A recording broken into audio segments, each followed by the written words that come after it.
এই যে গ্যাপ গালা মারার ভাই সহজ একটা পদ্ধতি শিখালছিলাম না তোমরাকে।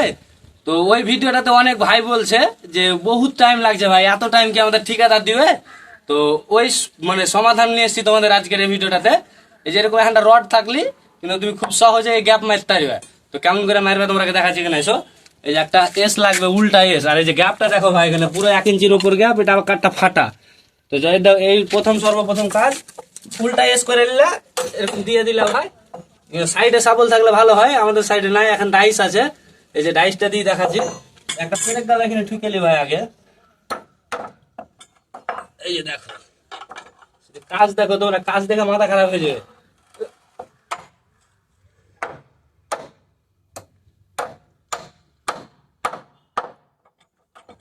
চলে এসো, গ্যাপ আছে ভাই, দেখো একটু কি গ্যাপ আছে বলো। তো এই ভিডিওটা জিনিসটা দেখে নাও, এই উল্টা এস ভাই। তো ভিডিওটা থেকে যদি কিছু শিখে থাকো ভাই, তো অবশ্যই আরো আমাদের রাজমিস্ত্রি ভাই বন্ধুদেরকে দেখার সুযোগ করে দিবে। ভিডিওটা একটু বেশি বেশি করে শেয়ার করে দিবে।